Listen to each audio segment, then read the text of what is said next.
सर्वप्रथम एका कढईमध्ये 2 टेबलस्पून खसखस घ्यायची आहे। खसखसमुळे कोणत्याही भाज्यांना एक विशिष्ट चव आणि सुगंध येतो। या खसखसपासूनच आज आपण एक मस्त रेसिपी करणार आहोत। सर्वप्रथम ही खसखस अशा पद्धतीने भाजून घ्यायची। खसखसमध्ये ओमेगा 3 आणि फायबर भरपूर प्रमाणात असते, त्यामुळे ही रेसिपी चविष्ट तर होणारच आहे, त्याचबरोबर पौष्टिकही तितकीच आहे। त्यानंतर त्याच कढईत 1 वाटी शेंगदाणे घ्यायचे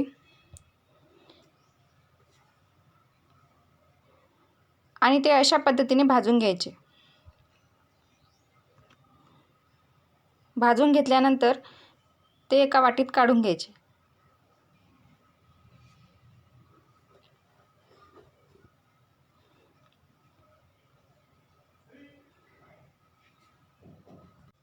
त्यानंतर यामध्ये मी 7-8 मिरच्या घेतलेल्या आहे।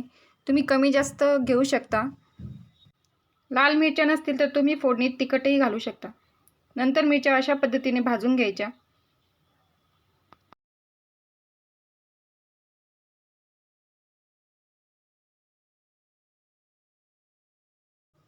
तर एका मिक्सरच्या भांड्यात 1 टेबलस्पून जिरे, 7-8 लसणाच्या पाकळ्या, आपण भाजून घेतलेल्या मिरच्या, भाजून घेतलेली खसखस आणि भाजून घेतलेले शेंगदाणे एकत्र करून थोडंसं पाणी टाकायचं आणि बारीक करून घ्यायचं। तर आपलं सारण हे परफेक्ट तयार झालं आहे। नंतर एका कढईमध्ये 3 टेबलस्पून तेल टाकायचं। तेल तापल्यानंतर त्यामध्ये थोडंसं जिरं आणि थोडीशी मोहरी एकत्र करून टाकायची। जिरं आणि मोहरी तडतडल्यानंतर त्यामध्ये 2 बारीक चिरलेले कांदे टाकायचे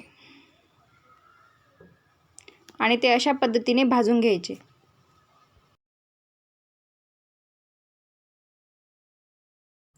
कांदा सराट्याच्या सहाय्याने सारखा हलवत राहायचा।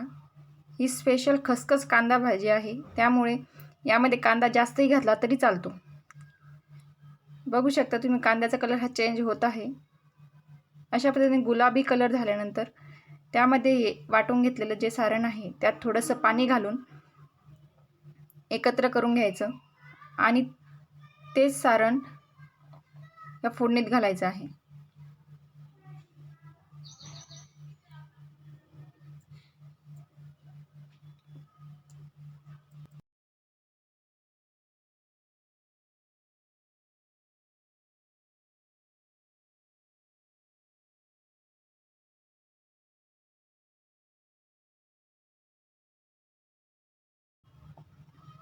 कांदा मस्त लालसर भाजून झालेला आहे। आता त्यामध्ये आपण थोडीशी हळद घालू।